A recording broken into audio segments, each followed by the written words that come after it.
Hello class, this is Professor Krause, and we are now moving into the New Testament, looking at what we can learn about pastoral ministry in the New Testament for our second lecture. Just forewarning, this is not going to be comprehensive whatsoever. Some of the most important passages that we find in the New Testament that lay out the qualifications for a pastor, or specifically what a pastor should be doing, we are going to touch on those passages, but because we're going to dedicate, in some cases, entire lectures to exegete those passages and study and apply those passages, there's no point in doing that in this lecture and further lectures. So, as we always do, let's open in prayer. Father, we are grateful for your word. We know that your words are life, and so we pray that as we dedicate ourselves to learning and growing in understanding and practicing pastoral ministry, that your word would teach us, instruct us on what we need to believe, what we need to do, and why we need to do it.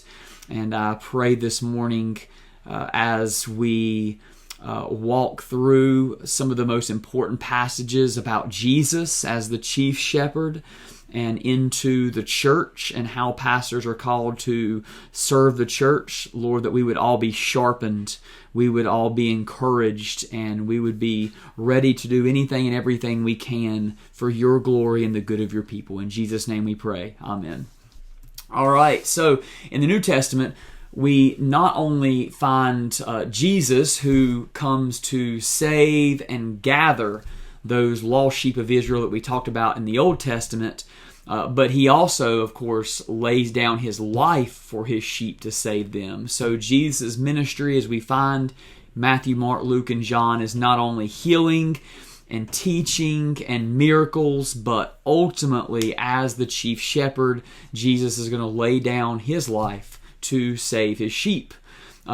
Moreover, Jesus is painted in specific gospels and using different language as this shepherd king. He is a king who has come to rule, to inaugurate God's kingdom, and we know at the end of days he will come again and conquer all of his enemies once and for all. But he is seen as a shepherd king. And as a shepherd king, he is the one that we must emulate. We want to follow his example, learn from him, love our people like he loved his people. His example in the New Testament is followed by his disciples and then explained by the apostles and the New Testament writers throughout the remainder of the New Testament. So, for example, in the book of Mark, when Jesus landed and saw a large crowd, he had compassion on them because they were like sheep without a shepherd. That language of sheep, pastoring is to shepherd. And so even this language of shepherding, even though Jesus wasn't a shepherd in the way that we think about David or Moses, he was a shepherd. And when he comes across and he sees this large crowd, rather than being bothered by them and, oh goodness, what am I going to have to do? Or, oh, look at all these needs I'm going to have to meet. He sees them as sheep without a shepherd, and he knows that he has come to be a shepherd. So Jesus is the Son of God, the promised Messiah, and as the promised Messiah, he has come to regather and to save God's people. And so when we walk through Matthew, Mark, Luke, and John, we see so many different pictures of Jesus. Each of the gospel authors have a different way of framing Jesus and his life and his ministry. But Jesus functions in all four of them as a shepherd. He brings together the lost sheep of Israel. He reaches new sheep, and then he also calls out as a shepherd the wolves that are attacking the sheep and the false shepherds who should not be leading God's people astray. In Matthew, we see this quotation from the Old Testament, "But you, Bethlehem, in the land of Judah, are by no means least among the rulers of Judah. For out of you will come a ruler," right? When we think ruler, we're thinking king, which is true of Jesus, "who will be the shepherd of my people Israel." So we have this shepherd king who has come, and his ministry is going to be so different than the prophets, priests, and kings that we find in the Old Testament. Jesus would function in every way as a shepherd king for his people. He talks about it in his when he talks to the crowds, that he had come to save Israel, come to save his people, but he would do it not as a king saving people, coming in with force and might. He would do it with love and compassion for each of the sheep.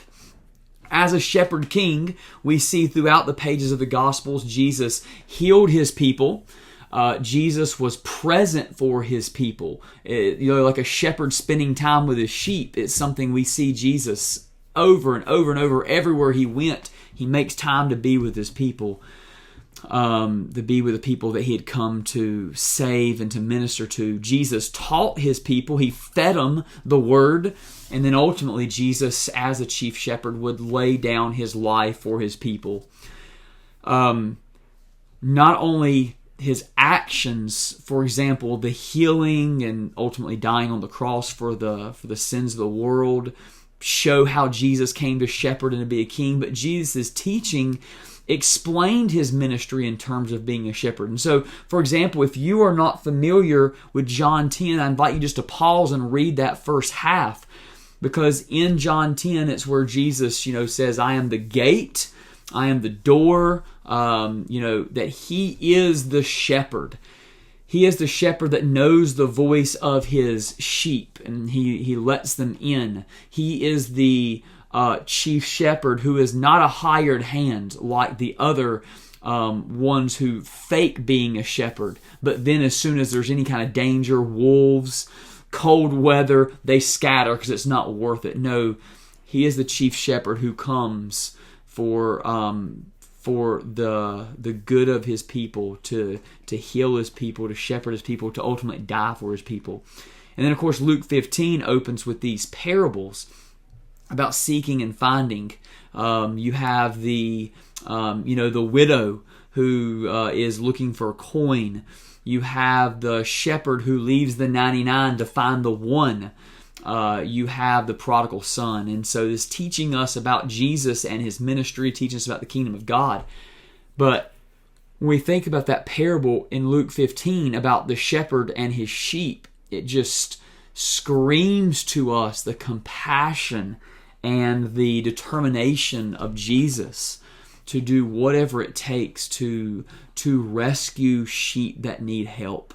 And again, I say all this focusing on Jesus, not that we are a shepherd king, that we're going to be perfect, that we're supposed to heal people, but that Jesus has laid out for us the example of what it means to love and lead God's people. Jesus calls himself a shepherd. To pastor is to shepherd. And so we can't just overlook all that we learn about Jesus and we see in Jesus' life just to get to the passages that Paul writes about being a pastor that might seem more clear because they give us specific instructions. No, we need to meditate on everything we can learn about Jesus as the shepherd king and what that means for us as pastors. Now, in the book of Acts and the epistles, we have some pretty important, significant passages. Paul is not the prototypical pastor that we want to learn and try to match action for action. And yet his travels and other things in the book of Acts really help us to understand what it means to be a pastor.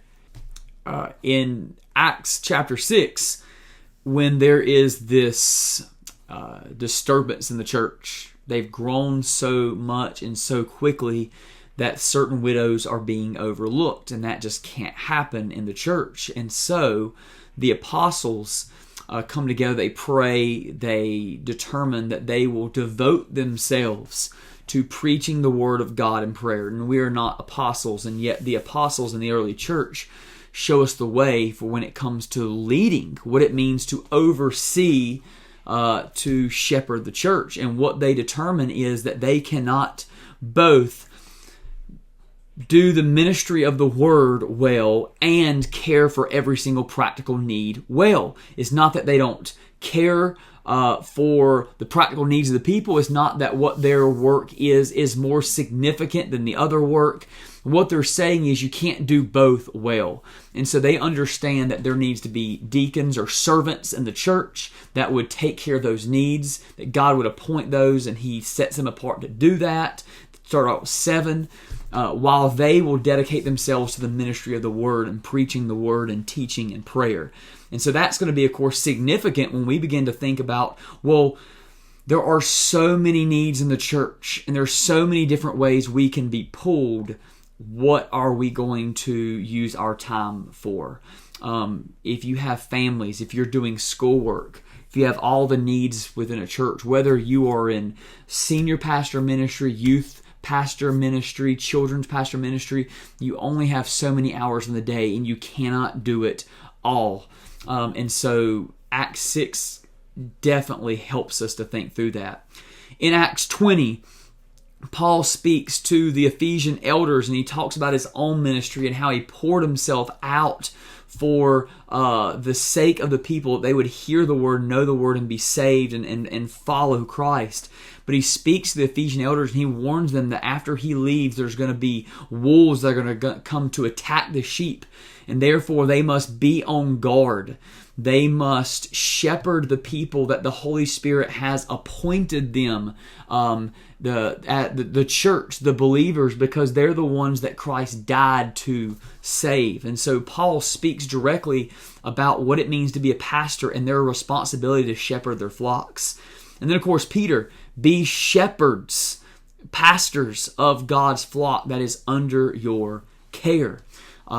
Just 3 quick passages, ones that we'll talk about in more detail as we get further along. But we see that in light of what Jesus has done and the saving work on the cross and the resurrection, the ascension, now what does it mean to be God's people? What does it mean to have spiritual gifts that we are to use for the sake of God's people? Well, we begin to see that in the book of Acts lived out, and then these letters that Paul and Peter and John and James and them write to leaders and then also to Christians about what the church should look like. Paul's letters to Timothy and Titus lay out the qualifications for pastors, elders, and also the expectations of pastoral ministry. And so we see, for example, not only the qualifications for Timothy and what he should be looking for in elders, what he should live out himself as a church leader, but also, that he is to preach the word in season and out of season, to always be ready. The expectations, responsibilities of leading God's people. Paul's letters to the churches explain how the church should be functioning, the way they're to love each other, how they should worship, those sorts of things, and how the leaders specifically should bring about health in the body. That's what we are seeking to do. There are 2 main emphases for pastoral ministry found in the New Testament. And we could do 10 different emphases, but 2 main ones that are very especially relevant for pastoral ministry in the New Testament. Number 1, the ministry of the Word. Whether we see it in Jesus' ministry, the ministry in the early church in Acts, or Paul and the apostles writing about ministry of the Word, preaching, teaching, and prayer. If we do everything else well, if we are good leaders and we hold great meetings and we inspire people and all those things, but we are not preaching and teaching and praying, then we might as well give up and go do something else within the church, because that is the core things that a pastor is called to do. One of the 2 core things. The second one is caring for the flock. We are to know our people and to care for our people, to meet the needs. And of course, that looks different from congregation to congregation at times, depending on how many people you have on staff, and all these different questions we'll talk about when we talk about pastoral ministry and practical applications. But when we think of the totality of pastoral ministry, we are talking about the ministry of the word and caring for the flock. And of course, there is overlap between those two. So, understanding what the Bible as a whole, Old Testament and New Testament, teaches us about God, His servants, pastors and deacons, teachers, Jesus, the church, and ministry is essential to understanding pastoral ministry. All of this goes into forming what we hope to be a biblical understanding of who God is and why that matters for us. What does it mean to be called to ministry and to use our gifts for that purpose? The significance of Jesus' saving work on the cross. What is the church? Who makes up the church? How should the church function? And what exactly is ministry? We need to have positions, right? Beliefs about those things according to the Bible. And the Old Testament and New Testament lay that foundation for us so that we can begin thinking about it and in our own context and what that means. So to be faithful shepherds of God's people, we must know what God intends for us and also for His church. This is, again, not something where we're just trying to find the latest book on leadership or leading a company or sitting down to interview someone who's highly successful in the business world or even highly successful in the church. We're going back to God's Word and gleaning all that we can from that. And that becomes our foundation so we know what's right, what's wrong, what we should be doing, what we shouldn't be doing, those sorts of things. And then we build on that as we work towards our philosophy of ministry. What is going to guide us in every one of our decisions? I hope this was helpful. Again, very, very basic, just helping us to remember the importance of God's Word in pastoral ministry. Pastoral ministry, there's so many practical applications, and sometimes we can miss the entire forest for the trees because we're laser focused on the specific ways and specific responsibilities of pastoral ministry. And we can totally forget that in God's Word, we really find all we need to know about God and our world and His people and ministry to get the conversation started for us. And once we have those foundational truths, then it's up to us to start learning how to use those truths and to live those out as pastors called to ministry. So if you have any questions or feedback, please feel free to reach out. Let me know. If not, then I will see you in our next lecture. God bless.